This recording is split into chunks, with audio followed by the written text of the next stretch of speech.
இன்னைக்கு நமக்கு ஜட்ஜ்மெண்ட் வந்துச்சு. ஸோ மாதம்பட்டி ரங்கராஜ் எனக்கு அகெயின்ஸ்டாக போட்ட வழக்கு பர்சனாலிட்டி சூட் கேஸ். அதாவது என்னோட இன்ஸ்டாகிராம் இதெல்லாம் வந்து நான் வந்து டெலீட் பண்ணணும், சோஷியல் மீடியாவில் வந்து எதுவும் வந்து இது பண்ணக்கூடாது அப்படிங்கிறது.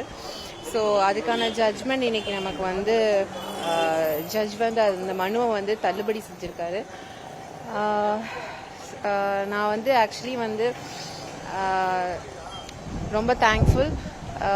ஜட்ஜ்மெண்ட் வந்து ஜஸ்டிஸ் வந்து நான் வந்து கிடைக்கும் நான் நம்பிட்டு இருந்தேன். பட் என்னன்னா எதுவாக இருந்தாலும் ஜஸ்டிஸ் லேட்டாக கிடைக்கும். பட் கண்டிப்பாக தப்பு பண்ணவங்களுக்கான தண்டனை கண்டிப்பாக கிடைக்கும். நான் வந்து நீதிமன்றத்தை ரொம்ப நம்பி இருக்கேன். யார் தப்பு பண்ணனாலும் அதுக்கான வந்து தண்டனையை வந்து அவங்க அனுபவிச்சு தான் ஆவாங்க. ஸோ இன்னைக்கு நமக்கு வந்த ஜட்ஜ்மெண்ட் வந்து இது வந்து நான் வந்து என்னோட பையன் ராகா ரங்கராஜ்காக வந்து ஜஸ்டிஸ் தான் நான் வந்து இது பண்ணுவேன். So I am thankful. அவங்க தரப்பு மறுபடியும் என்ன சொன்னால், டிஎன்ஏ பரிசோதனை வந்து என்னோட தந்தைன்னு வந்து நான் வாழ்நாள் முழுக்க குழந்தைய வந்து பார்த்துக்கிறேன் சொல்லி மறுபடியும் அவங்க தரப்பு வாதம் எப்படி பார்க்குறேன். இது அவரே வந்து 2 months ஆச்சு ஸ்டேட்மெண்ட் போட்டு டிஎன்ஏ வந்து டெஸ்ட் வந்து எடுக்கணும் அப்படின்னு போட்டு அவர் வந்து வரதுக்கு ரெடியாக இல்லை. அதுலேயே உங்களுக்கு தெரியும், போட்டுட்டு அவர் பாட்டுக்கு சைலண்டாக இருக்கும் போதே அதோட ஆன்சர் வந்து அதுலேயே இருக்குது. அவர் வந்து பயந்து ஓடுறாருன்னு அர்த்தம். அது எதுக்கு ஓடுறாருன்னு அவருக்கு கண்டிப்பாக அது தெரியும். ஸோ கண்டிப்பாக அதுக்கான ஜட்ஜ்மெண்ட்டும் கண்டிப்பாக கிடைக்கும். அந்த குழந்தைக்கான ஜஸ்டிஸ் வந்து ராகா ரங்கராஜோட ஜஸ்டிஸ் கண்டிப்பாக கிடைக்கும். எந்த வாயால் அவர் டிஎன்ஏ கேட்டாரோ அதுக்கான வந்து பப்ளிக்காகவே அதெல்லாம் வந்து கண்டிப்பாக வந்து அந்த ஜஸ்டிஸ் வந்து ராகாவுக்கு கண்டிப்பாக கிடைக்கும்.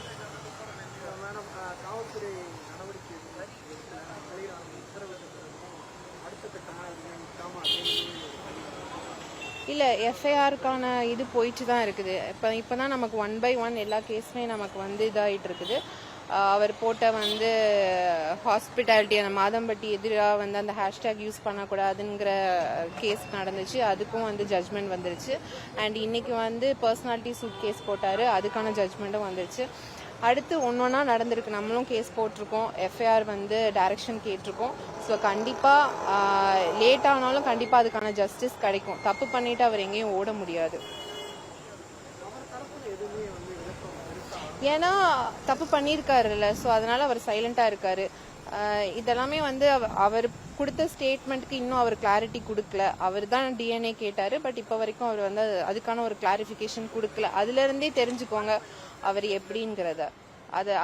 இதுக்கு நான் வந்து ஆக்சுவலி எக்ஸ்பிளனேஷனே கொடுக்க வேண்டாம், ஏன்னா அதுலேயே ஆன்சர் இருக்குது.